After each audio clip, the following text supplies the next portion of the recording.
नमस्कार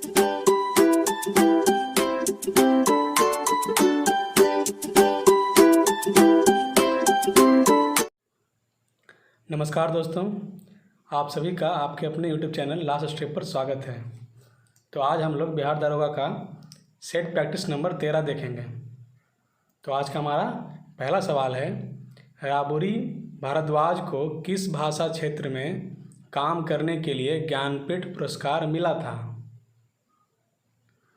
आज का पहला क्वेश्चन, राबुरी भारद्वाज को किस भाषा क्षेत्र में काम करने के लिए ज्ञानपीठ पुरस्कार मिला था? तो पहला का आंसर हो जाएगा डी, यानी तेलुगु।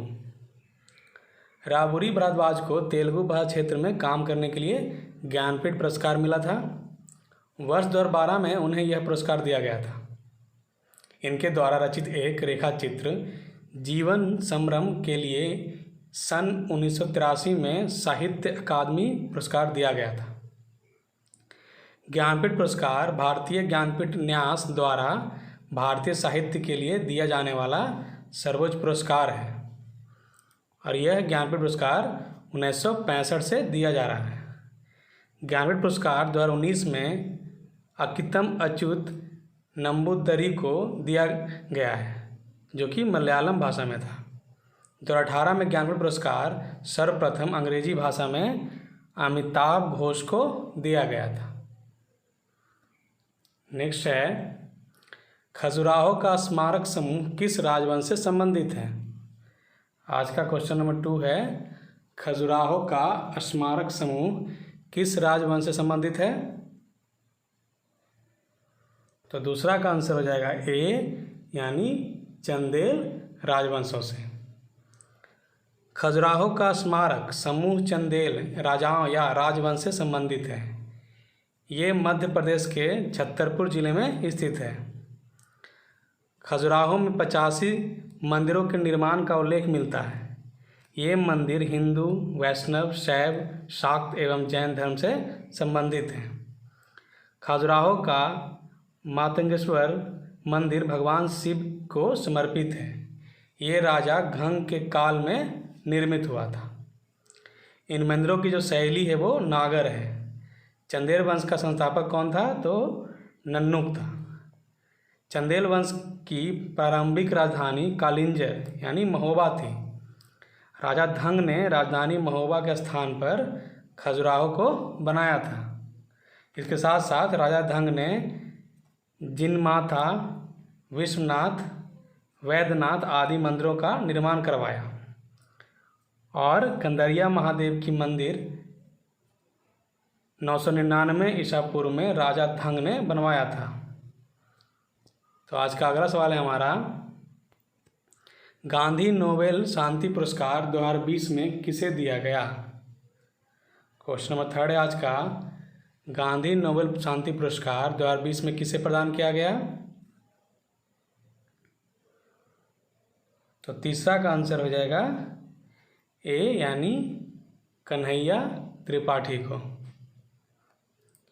नेक्स्ट है, डिग्निटी परियोजना की शुरुआत कब हुई? क्वेश्चन नंबर 4 आज का, डिग्निटी परियोजना की शुरुआत कब हुई?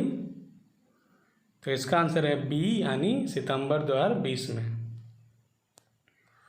नेक्स्ट है, भारतीय सशस्त्र बल द्वारा चीन के तनाव के बीच किस परियोजना को पुनः जीवित करने की घोषणा की? क्वेश्चन नंबर 5 है आज का, भारतीय सशस्त्र बल द्वारा चीन के तनाव के बीच किस परियोजना को पुनः जीवित करने की घोषणा की गई? तो 5वां का आंसर हो जाएगा ए, यानी प्रोजेक्ट चीता को। भारतीय सशस्त्र बल द्वारा चीन के तनाव के बीच प्रोजेक्ट चीता परियोजना को पुनर्जीवित करने की घोषणा की गई है। नेक्स्ट है, दिल्ली सरकार शहर के रेहड़ी पटरी वालों को कितने हजार तक कर्ज मुहैया कराएगी? क्वेश्चन नंबर 6 है आज का, कि दिल्ली सरकार शहर के रेहड़ी पटरी वालों को कितने हजार तक कर्ज मुहैया कराएगी? तो 6 का आंसर हो जाएगा बी, यानी 20,000 तक। दिल्ली सरकार शहर के रेहड़ी पटरी वालों से 20,000 तक का कर्जा मुहैया कराएगी। रेहड़ी पटरी ठेले या सड़क किनारे दुकान चलाने वालों के लिए केंद्र सरकार ने भी एक लोन स्कीम की शुरुआत की है और उसका नाम क्या है? तो उसका नाम है PM स्वनिधि योजना और इसके अंतर्गत 10,000 रुपये तक लोन दिया जा सकता है। क्वेश्चन 7 आज का है, फोर्ब्स दुनिया में सर्वाधिक कमाई करने वाले टॉप 10 अभिनेताओं की सूची में निम्न में से कौन इकलौते भारतीय शामिल हैं? क्वेश्चन 7 है आज का, तो 7 का आंसर हो जाएगा ए यानी अक्षय कुमार। फोर्ब्स की दुनिया में सर्वाधिक कमाई करने वाले टॉप 10 अभिनेताओं की सूची में अक्षय कुमार इकलौते भारतीय हैं। बॉलीवुड अभिनेता अक्षय कुमार का कुल आय 48.5 मिलियन डॉलर है। इस सूची में अक्षय कुमार को 6ठा स्थान पर रखा गया है और इस सूची में शीर्ष स्थान पर कौन है? तो वह है ड्वेन जॉनसन है। आज का 8वां सवाल है हमारा, अंतर्राष्ट्रीय युवा दिवस निम्न में से किस दिन मनाया जाता है? अंतर्राष्ट्रीय युवा दिवस निम्न में से किस दिन मनाया जाता है? तो 8 का आंसर हो जाएगा डी यानी 12 अगस्त को। तो अंतर्राष्ट्रीय युवा दिवस प्रत्येक साल 12 अगस्त को मनाया जाता है। इस दिवस का उद्देश्य गरीबी उन्मूलन एवं सतत विकास के लक्ष्यों को प्राप्त करने के लिए युवा लोगों की अग्रणी भूमिका सुनिश्चित करनी है। इस दिवस की घोषणा संयुक्त राष्ट्र महासभा द्वारा 17 दिसंबर 1999 में की गई थी। वर्ष 2020 में इस दिवस का जो थीम था वो था वैश्विक कार्य के लिए युवाओं की भागीदारी। आज का 9वां नंबर क्वेश्चन है, किस प्रसिद्ध उर्दू कवि का 70 वर्ष की आयु में इंदौर में 11 अगस्त 2020 को कोविड-19 के इलाज के दौरान निधन हो गया? तो 9th का आंसर हो जाएगा ए यानी राहत इंदौरी का। तो प्रसिद्ध उर्दू कवि राहत इंदौरी का 70 वर्ष की आयु में इंदौर में 11 अगस्त 2020 को कोविड-19 के इलाज के दौरान निधन हो गया। वे देवी अहिल्या विश्वविद्यालय इंदौर में उर्दू साहित्य के प्राध्यापक भी रह चुके थे। 10th नंबर क्वेश्चन है आज का, निम्न में से किस जानवर के साथ मानव टकराव पर राष्ट्रीय पोर्टल सुरक्षा लॉन्च किया गया है? क्वेश्चन नंबर 10 है आज का, निम्न में से किस जानवर के साथ मानव टकराव पर राष्ट्रीय पोर्टल सुरक्षा लॉन्च किया गया है? तो 10 का आंसर हो जाएगा सी यानी हाथी। हाथी के साथ मानव टकराव पर राष्ट्रीय पोर्टल सुरक्षा लॉन्च किया गया है, जिसमें सुरक्षा पोर्टल का उद्देश्य है कि हाथी के साथ अमानवीय व्यवहार को रोकना और हाथी को सुरक्षा प्रदान करना। और विश्व हाथी दिवस जो है वो 12 अगस्त को मनाया जाता है। विश्व हाथी दिवस 12 अगस्त को मनाया जाता है। नेक्स्ट है, समष्ट अर्थशास्त्र के पिता कौन हैं? क्वेश्चन नंबर 11 आज का, समष्ट अर्थशास्त्र के पिता कौन हैं? तो 11 का आंसर हो जाएगा ए यानी J.M. किंज। आज का क्वेश्चन नंबर 12 है, प्रकाश के दो स्रोतों को कला संबंध कहा जाता है यदि इनके द्वारा उत्पादित तरंगों की उत्पादित तरंग कैसी हो तो प्रकाश के दो स्रोतों को कला संबंध कहा जाता है। तो 12 का आंसर किस करें? तो 12 का आंसर हो जाएगा सी यानी तरंग धैर्य समान हो तथा कालांतर नियत हो। नेक्स्ट है, पारा प्रदूषक के रूप में किस से उत्सर्जित होता है? पारा प्रदूषक के रूप में किस से उत्सर्जित होता है? तो 13 का आंसर हो जाएगा ए यानी कोयला आधारित विद्युत संयंत्रों से। नेक्स्ट है, सामान्यतः प्रकाश किरण पुंज की चौड़ाई निश्चित होती है, इसका कारण क्या है? क्वेश्चन नंबर 14 है आज का, सामान्यतः प्रकाश किरण पुंज की चौड़ाई निश्चित होती है, इसका कारण क्या है? तो 14 का आंसर हो जाएगा बी, यानी विवर्तन। समांतर प्रकाश किरण पुंज की चौड़ाई निश्चित होती है, इसका कारण प्रकाश का विवर्तन है। प्रकाश का अवरोध के किनारों पर थोड़ा मुड़कर उसकी छाया में प्रवेश करने की घटना को विवर्तन कहते हैं। विवर्तन किसे कहते हैं? तो प्रकाश का अवरोध के किनारों पर थोड़ा मुड़कर उसकी छाया में प्रवेश करने की घटना को विवर्तन कहते हैं। नेक्स्ट है, एकल जैविक अणु को मापने में प्रयुक्त उपकरण है। क्वेश्चन नंबर 15 है आज का। एकल जैविक अणु को मापने में प्रयुक्त उपकरण है, तो 15 का आंसर हो जाएगा बी, यानी स्टैंडिंग वेव नैनोमीटर। नेक्स्ट है, निम्नलिखित में से कौन सा कोलाइडी तंत्र नहीं है? 16 नंबर क्वेश्चन आज का। निम्नलिखित में से कौन सा कोलाइडी तंत्र नहीं है? तो 16 का आंसर हो जाएगा बी, यानी क्लोरोफिल। यानी क्लोरोफिल कोलाइडी तंत्र नहीं है। नेक्स्ट है, शहतूत रेशम का अग्रणी उत्पादक भारतीय राज्य है। क्वेश्चन नंबर 17 आज का है। शहतूत रेशम का अग्रणी उत्पादक भारतीय राज्य है, तो कौन सा राज्य है जो शहतूत रेशम का अग्रणी उत्पादक है? तो 17 का आंसर हो जाएगा सी, यानी कर्नाटक। शहतूत रेशम का अग्रणी उत्पादक भारतीय राज्य कर्नाटक है। शहतूती रेशम के उत्पादन में आंध्र प्रदेश, तमिलनाडु, पश्चिम बंगाल आदि महत्वपूर्ण राज्य हैं। रेशम की महत्वपूर्ण किस्में हैं शहतूत, तसर, मूंगा और एरी। शहतूत रेशम कीट का वैज्ञानिक नाम बोम्बिकस मोरी है। रेशम का जो जन्मभूमि है वो चीन को कहते हैं। रेशम का सबसे बड़ा उत्पादक और निर्यातक देश चीन ही है। तसर रेशम के उत्पादक राज्य झारखंड, छत्तीसगढ़ और उड़ीसा है। नेक्स्ट है, कुतुब उपनाम से फारसी में कौन कविताएं लिखता था? आज का 18 नंबर क्वेश्चन है। कुतुब उपनाम से फारसी में कौन कविताएं लिखता था? तो 18 का आंसर हो जाएगा बी, यानी जैनुल आबिदीन। कुतुब उपनाम से फारसी में जैनुल आबिदीन कविताएं लिखता था। जैनुल आबिदीन जो था वो सिकंदर शाह का पुत्र था। इसका वास्तविक नाम जो था वो शाही खां था। इन्हें बड़े शाह या महान शाह के नाम से भी जाना जाता है। इन्होंने महाभारत और राजतरंगिणी का फारसी में अनुवाद कराया था। इन्होंने शिकायत नामक ग्रंथ की भी रचना की है। उसकी उदार नीतियों के कारण उन्हें कश्मीर का अकबर भी कहा जाता है और मूल्य नियंत्रण व्यवस्था के कारण कश्मीर का अलाउद्दीन खिलजी भी कहा जाता है। नेक्स्ट है, गुजरात में साबरमती आश्रम की स्थापना गांधी जी ने किस वर्ष की थी? क्वेश्चन नंबर 19 है आज का। गुजरात में साबरमती आश्रम की स्थापना गांधी ने किस वर्ष की थी? तो 19 का आंसर हो जाएगा ए, यानी 1916 ईस्वी में। गुजरात में अहमदाबाद जिला में साबरमती आश्रम की स्थापना 1916 में गांधी जी के द्वारा किया गया।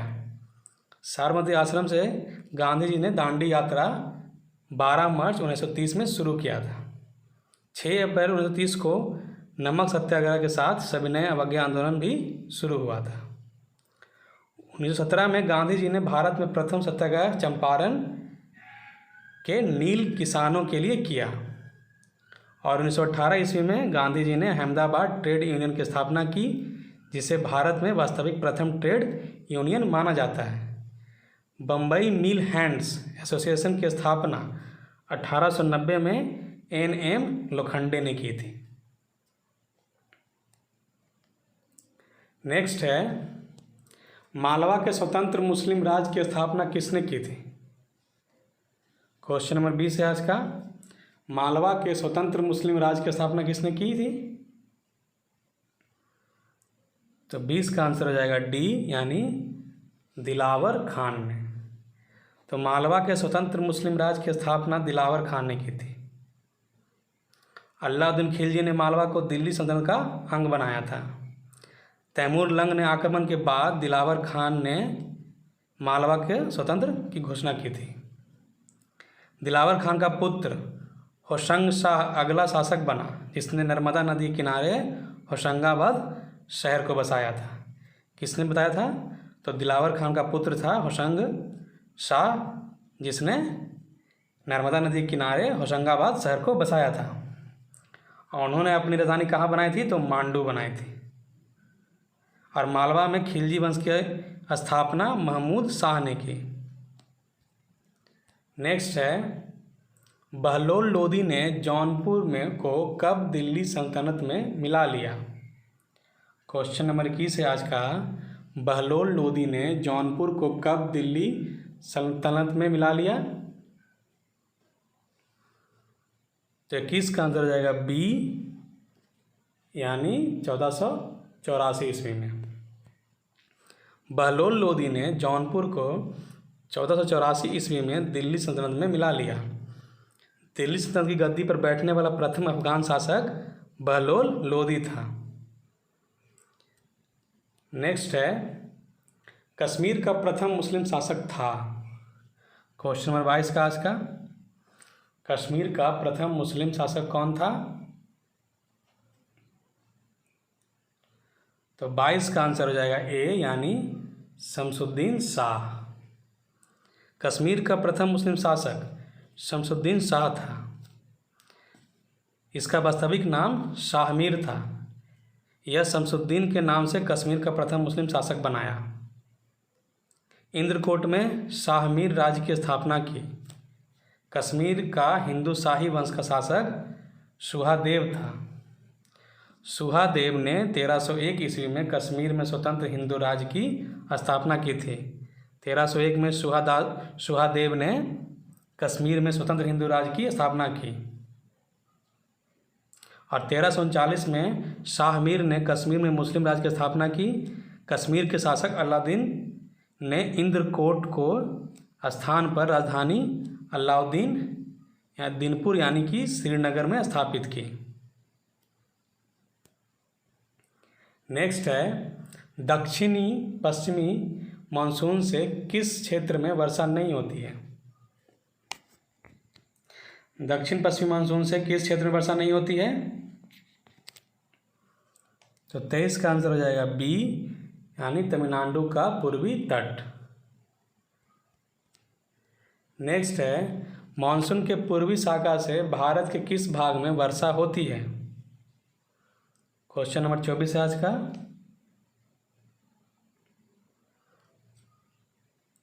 मानसून के पूर्वी शाखा से भारत के किस भाग में वर्षा होती है? तो 24 का आंसर हो जाएगा डी, यानी उत्तरी भारत में। नेक्स्ट है, तटवर्ती आंध्र प्रदेश तथा उड़ीसा को निम्नलिखित में से किस कारण से प्रायः प्राकृतिक विपत्तियों का सामना करना पड़ता है? क्वेश्चन नंबर 25 है आज का।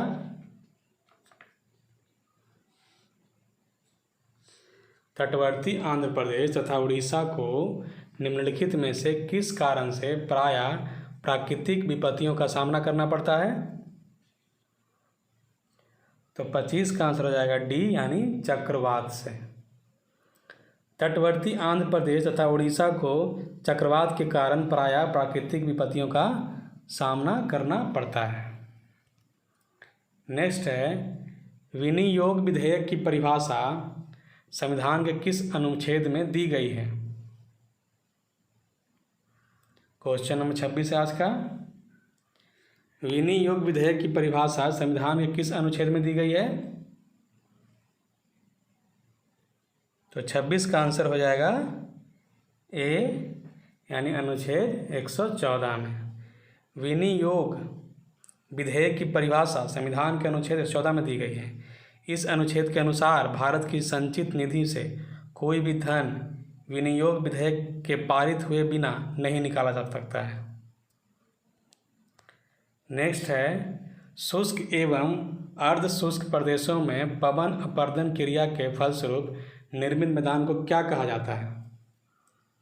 क्वेश्चन 27 आज का। शुष्क एवं अर्ध शुष्क प्रदेशों में पवन अपरदन क्रिया के फलस्वरूप निर्मित मैदान को क्या कहा जाता है? तो 27 का आंसर हो जाएगा ए यानी पेडी प्लेन। क्वेश्चन नंबर 28 है आज का, नदी अपरदन द्वारा निर्मित मैदान कहलाता है। क्वेश्चन नंबर 28 है आज का, नदी अपरदन निर्मित मैदान क्या कहलाता है?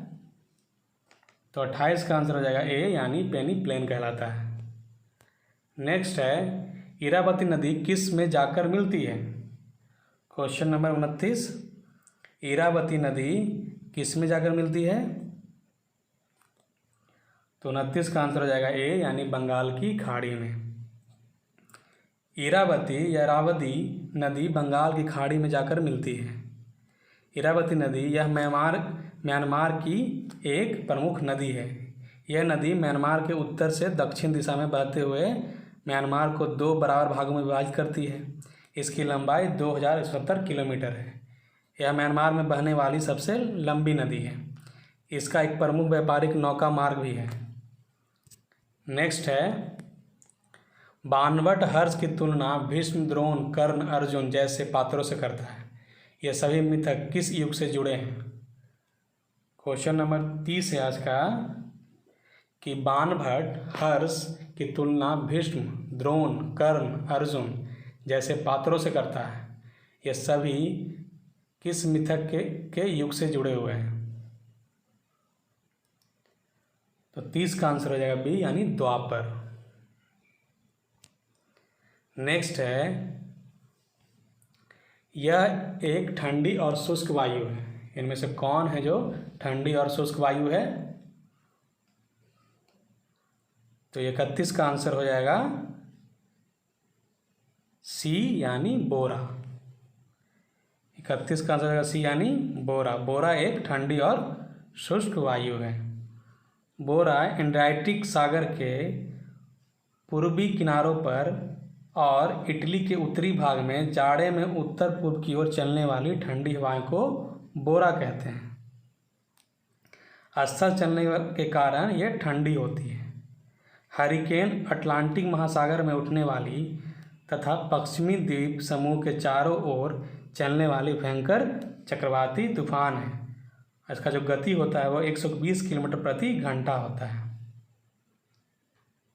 टॉर्नेडो जो है वो चक्रवाती तूफान की गति स्थानीय भागों में 325 किलोमीटर प्रति घंटा तक होती है। नेक्स्ट है, कौशेय शब्द का प्रयोग किया जाता है। कौशेय जो शब्द है उसका प्रयोग किस लिए किया जाता है? तो 32 का आंसर हो जाएगा सी यानी रेशम के लिए कौशेय शब्द का उपयोग किया जाता है। नेक्स्ट है, मानचित्र में समुद्र के समान गहराइयों को जोड़ने वाली रेखाओं को क्या कहते हैं? क्वेश्चन नंबर 33 आज का,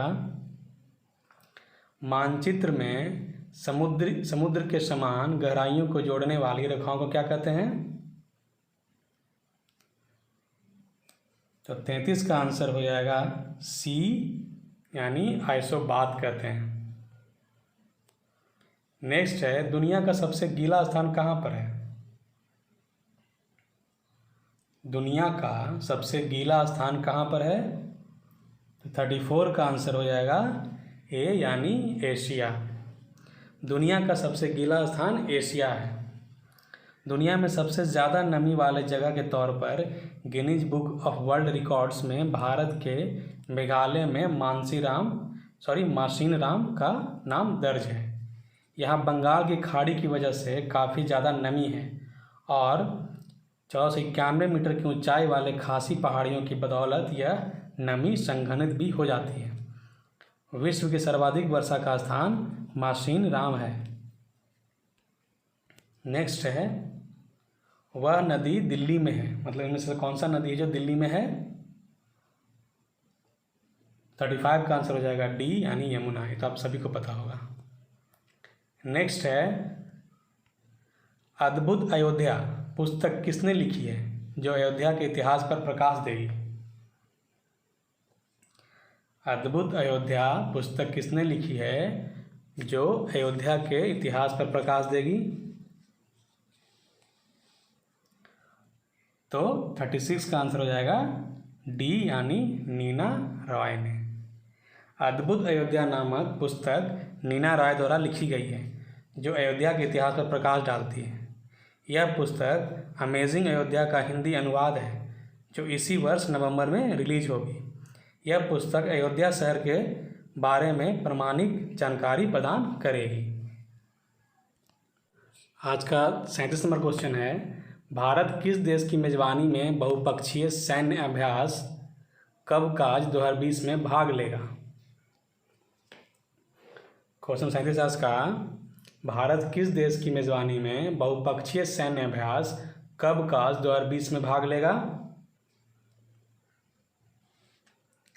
तो इसका आंसर हो जाएगा डी यानी रूस। भारत रूस की मेजबानी में बहुपक्षीय सैन्य अभ्यास कवकाज 2020 में भाग लेगा। यह सैन्य अभ्यास 21 से 26 सितंबर तक होना है। लद्दाख में जारी तनाव के बीच भारत चीन के साथ रूस में होने वाले मल्टीलेटरल युद्ध अभ्यास कवकाज 2020 में हिस्सा लेने जा रहा है। इस युद्धाभ्यास में चीन और पाकिस्तान की सेना भी शामिल है।